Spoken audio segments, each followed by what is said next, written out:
Good morning, everybody. I'm just giving Facebook a second to catch up with me because sometimes I'm faster than Facebook. Well, I am Colleen Mitchell. If you haven't met me before, I'm a life coach, a writer. I have a podcast on type 1 diabetes, and I also have a full time job working in the power industry. So at any given moment, I have kind of a lot going on. Today, we're talking about what I call the goal atom. Now, goal setting can feel really big and unattainable if you set huge goals that you don't actually believe that you can reach. And there's nothing wrong with that. Actually, setting impossible goals gives your brain an opportunity to come up with all of the reasons why you can't do it, and then that becomes your work to achieve the goal. If you kind of think about it, all of the obstacles that your brain comes up with that are in the way of you and that goal are all the things you need to overcome in order to reach that goal. But the goal atom is a little bit different. When you get into goal setting, part of the process is breaking it down into the steps you need to take in order to accomplish it. And most people don't break it down enough. They chunk it into smaller pieces for sure, but even those pieces can feel daunting when they're vague or just big enough that you never have enough time to work on them long enough to make a difference. And that's where the goal atom comes in. The goal atom is the smallest building block of the task that you're doing, and for some people that's how small they need to go. Some people can work with goal molecules, so like a collection of atoms, but the goal atom exists because there is always a single next step to take, despite how small it might be. Think about going for a walk.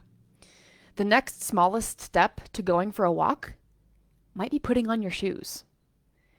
And maybe that's all you can commit to because the phrase going for a walk feels too big for you right now. Or maybe it's going for a run or working out or anything. Committing just to the next atom on the list makes it easier to continue working your way down the steps that you've outlined. The problem that a lot of people have is thinking that they should be able to do a bigger piece than the smallest next step.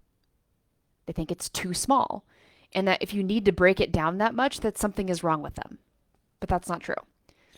First of all, there is nothing wrong with you for working within your capabilities to do the things that you want to do. If your capability consists of just completing the next goal atom on the list, then that's what you need to focus on. Not on what people think or what they think or what you think that you should be able to do based on what you've learned in the past or what seems like how it should be. Now back to the idea of an impossible goal where the goal atom fits in. So an impossible goal is something that you currently believe is impossible for you to create.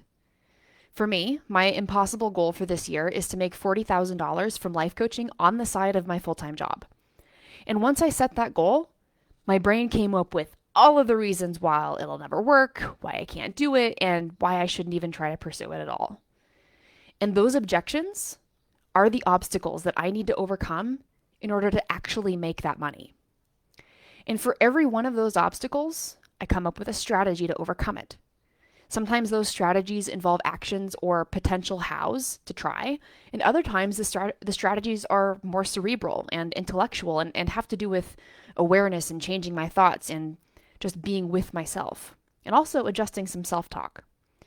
And from there, each of those strategies gets broken down to the goal atom. The smallest piece I can do for each next strategy, when executed on, drives me closer to actually achieving something that my brain told me was impossible. I'm going to repeat that.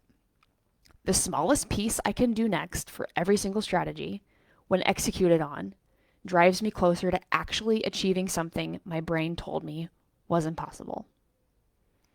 The goal atom can work for any goal you have. You just have to be willing to break down each goal as much as you can. And as you continue working on it, if you find out it needs to be broken down even more, you can do that too. There's no shame in taking small steps because small steps over time turn into really great strides.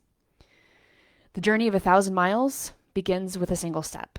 And that single step is your goal atom. And you can start taking those steps today. So if you want help breaking down your goals into their constituent molecules and into their atoms, you can book a free 1-hour discovery call with me at inspiredforward.com/book. We talk about the different areas of your life, compare where you are now and where you want to be. And then the process to bridge that gap involves taking some of those very small goal atom steps along the way. And with that, I will see you guys next week to talk about some roadblocks that we have to resting. Because in this day and age, hustle is kind of the holy grail, and we're all running ourselves ragged trying to keep up with it all. So I will see you then. Bye.